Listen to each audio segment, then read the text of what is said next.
It's Transparency in Tequila episode 2, right here on the Tequila Hombre. Coming up next.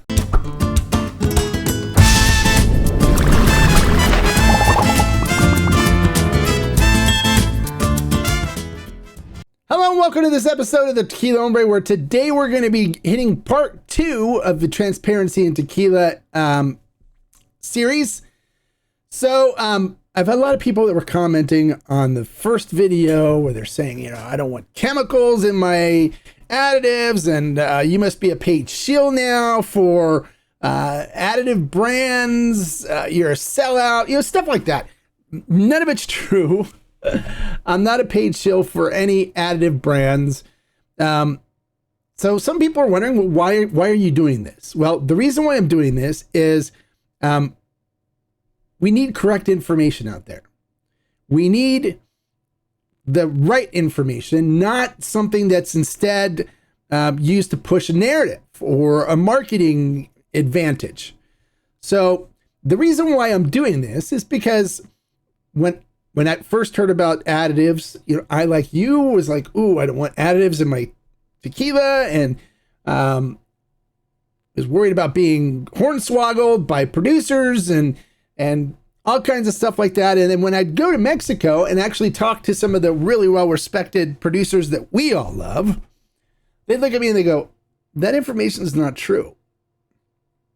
And I'm basically got tired of talking about the information and having it be wrong. So instead I did some research, and I reached out and talked to people in the know and gathered this information so we can be more informed consumers, and then we can make our own decisions as to whether it's actually really bad or not. We may not prefer it.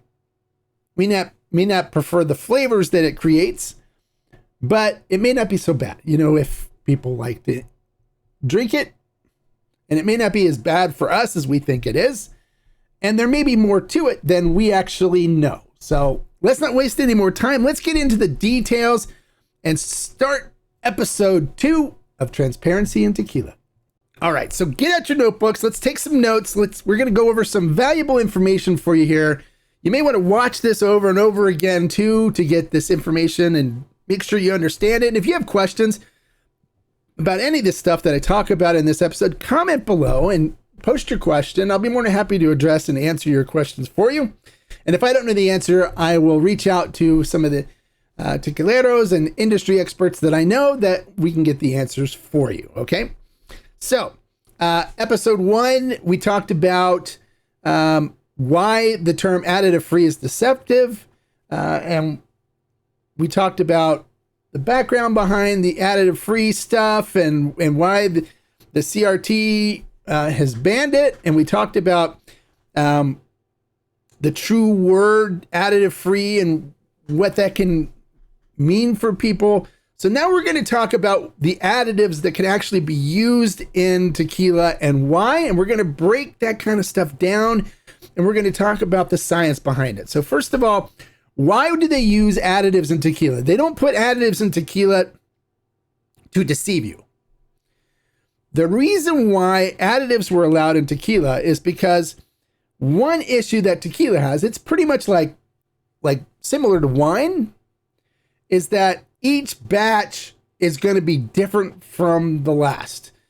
There's no way to produce a same tasting tequila for every batch. And it's because we're dealing with an agricultural product that changes based on where it's harvested from,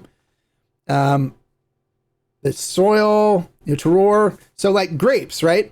When you buy a harvest of wine, you can expect that whole entire harvest to be the same for that particular winery, because it's all made in one batch. It's all made from one batch of grapes that were harvested during a year. Well, it's kind of the same thing for tequila. For tequila, they source agaves from different fields all over. Agaves take anywhere from 6 to 10 years to mature. So they have to source them from all over in order to be able to keep producing tequila. So because of that, the agave are different. And because the agave are different, you're going to get a different flavor profile because they're coming from different areas. So in order to maintain consistency, so every bottle of tequila that you open can taste the same, they started allowing additives to be added. So anytime you open a bottle of Clase Azul, for example, which is an additive using brand, you can expect it to taste the same out of every bottle. And that's one of the reasons when I do my reviews and stuff and people comment and say, I didn't get the same flavor profile. Well, it's because you didn't have the same batch. And that's one of the reasons why you want to refer to lotes, the batch numbers and stuff on the bottles. If there's a certain batch you don't like, because you can try the next batch and it could be something that you're like, wow, this is really good. It's completely different. So to keep things from being different every batch, they allow producers to use additives so they can enhance the flavor profiles and make them so every batch tastes the same. So no matter when you buy your bottle of Clase Azul or Additive or any Cava de Oro or any of the ones that we know are additive laden, they're going to taste the same. You know what to expect. Okay, so now we're going to break down what kind of additives are actually allowed in tequila. Now, first of all, the CRT is an agency that reports to government agencies within the Mexican government. And one of the agencies that they report to is the Human Safety, I believe it's called, it's Human Safety and Health Agency. And that agency is pretty much like the Food and Drug Administration here, the agriculture, where they're responsible for human health. They are responsible for making sure that nothing is going to be poisonous or detrimental to human beings that's being produced or anything that's done in Mexico. They're the ones that are responsible for that. So the CRT reports to them. They're one of the main agencies that they report to. And that's one of the reasons why they report uncertified tequila, because there's a risk with uncertified tequila that there is something with that tequila because it wasn't monitored that could be detrimental to the health of human beings and could actually cause possibly death or illness. So nothing that is put into tequila will detrimentally affect the health of human beings, because they actually have to report and monitor that for the health of humans agency or safety agency or whatever it's called. I don't remember the exact name for it, but that agency is the one that's responsible for maintaining that people don't get sick or possibly die from food products or other products that are sold in Mexico. All right, so let's jump into additives. There are two kinds of additives that are allowed to be used in tequila production. Those two types of additives are mellowing additives and flavoring additives. So today we're going to focus more on the mellowing additives, and we're actually going to dive down deep into one of them. But with mellowing additives, the rules behind it is that you can only use up to 1% of your total volume in production of additives, of mellowing additives in 100% agave tequila. Now, you can only use it in any spirit that's any of the tequilas that are aged. So that includes jovens, reposados, añejos, and extra añejos. You cannot use mellowing additives in blancos. So the different types of mellowing additives that exist are glycerin, simple sugar, simple syrup, natural oak extract, and caramel coloring. And those are the only 4 mellowing additives that are allowed to be used in tequila production. And there's also one other stipulation: they all have to be natural. That's some information that was never really told to you. All of them have to be natural. They have to be natural additives. All right, so we're going to break down one of the most widely used mellowing additives of all the mellowing additives allowed to be used And we're going to do a discussion on this particular milling additive, and that is glycerin. Now, glycerin is a natural product that is a natural byproduct of fermentation. So during the production of tequila, glycerin is a natural substance that's found in the process. It's one of the reasons why it's allowed to be used in tequila production. All right, so what is glycerin?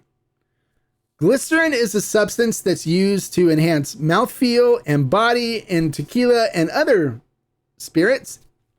It's used in other liquors as well, and can calm down the heat from distilled spirits as well. But it's not a chemical that is man-made. It is a natural substance. Now, it's a natural substance that's found in the fermentation process in beers, wines, and other alcohols, including tequila. It's found during sugar fermentation. So we're going to talk a little bit about how it's produced and what determines how much is going to be produced and why they would allow glycerin to be used in tequila production. All right, so glycerin is made from a sugar alcohol known as glycerol. Now, glycerol is produced during alcohol fermentation in most wines, beers, whiskeys, anything where sugar is being fermented by yeast. You can bet there's going to be glycerol in that fermentation mix. So what is glycerol? Well, glycerol is a sugar alcohol that's produced by yeast as a protection method for the yeast. See, and when a yeast cell goes into a high sugar must or mosto in tequila terms, it has to protect itself from osmosis and osmosis of the water from it because of how high sugar the environment becomes when they get into it. Instead of the sugar drawing the water out of it, it produces glycerol to protect the cell to make it so that the yeast can do its job without being destroyed. So it's self-protection for yeast. As soon as it's placed into a sugar must or mosto or wort, it creates glycerol to protect itself and will start the fermentation process. So there's different things that can determine the amount of glycerol that's actually being produced. And some yeast produce more than others. So the yeast strain definitely has an impact on how much glycerol is going to be produced during the fermentation process,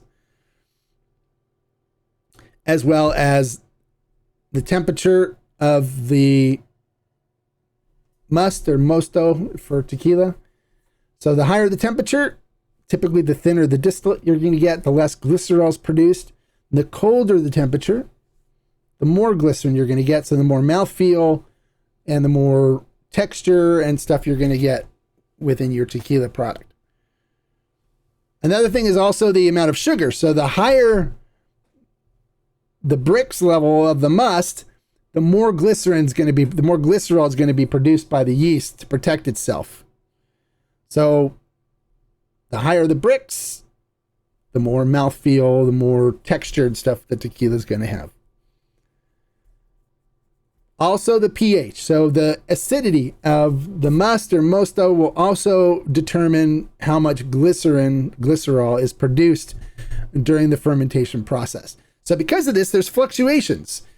There's fluctuations in how much glycerol is going to be in the must and also can be extracted during distillation.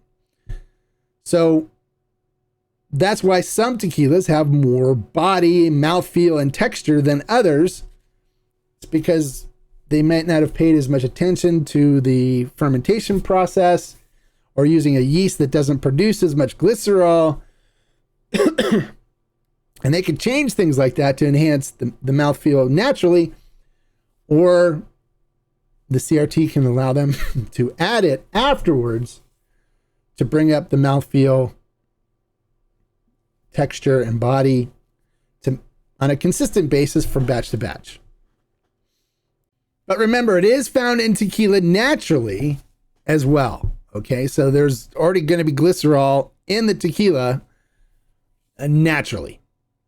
So glycerin itself, vegetable glycerin, is one of the most easily detected additives if it's added afterwards to enhance the body, mouthfeel, and texture of an aged spirit. Again, this stuff, it cannot be used in blancos. It can only be used in jovens, repos, añejos, and extra añejos.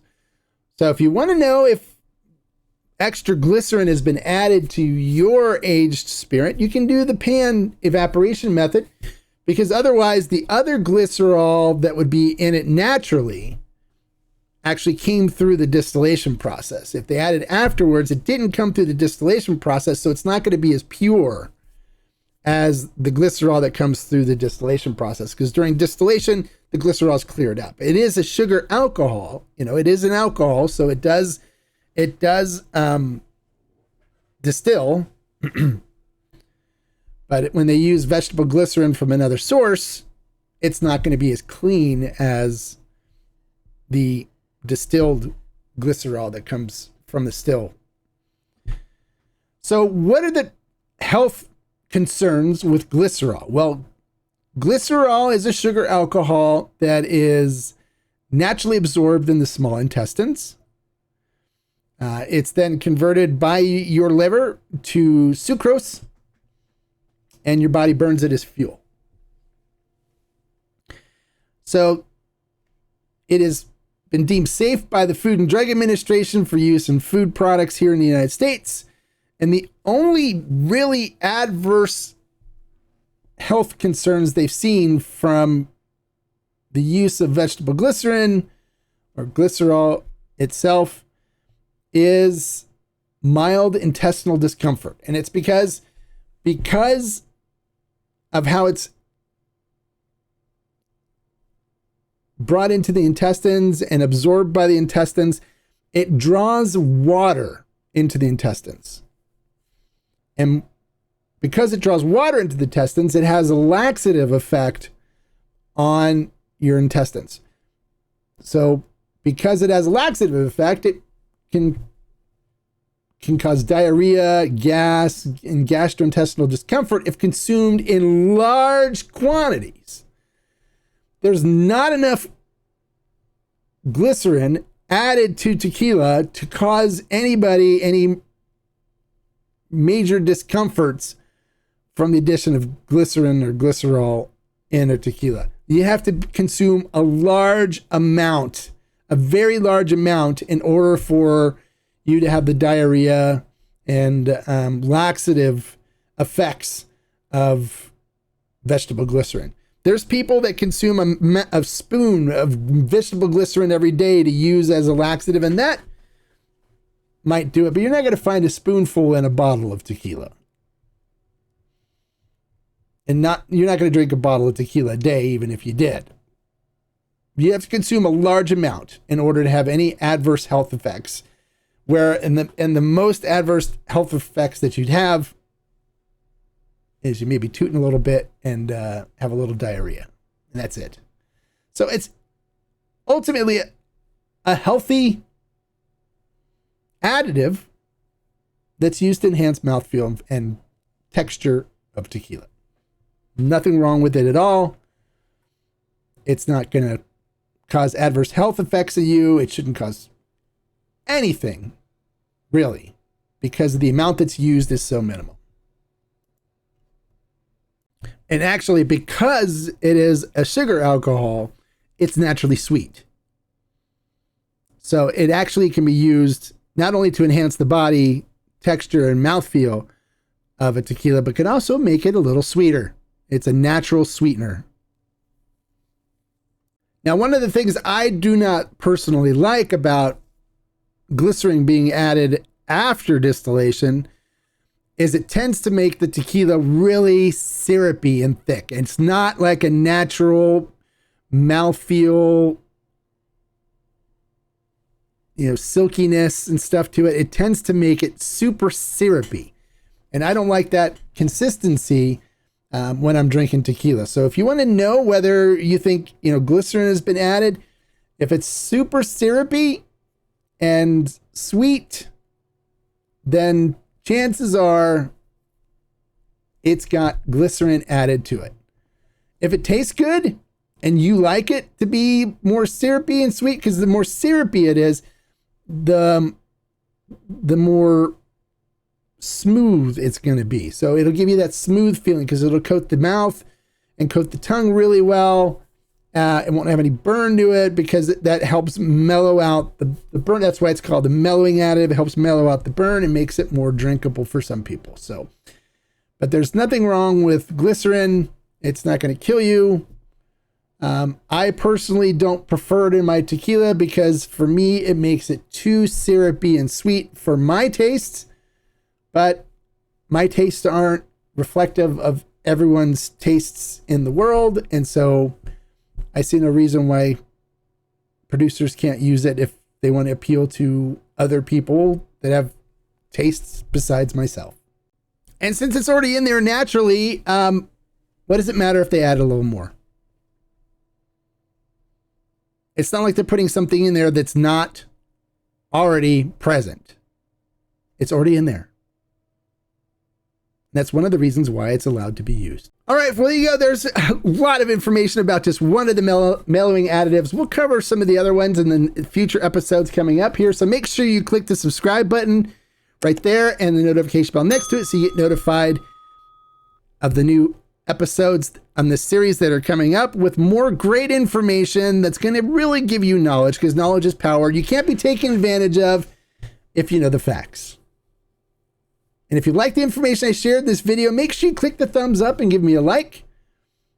And that way I know I should keep producing some of this great content for you to help inform you so you're informed, powerful consumers so you don't make mistakes when you go shopping for tequila or agave spirits online or at the stores.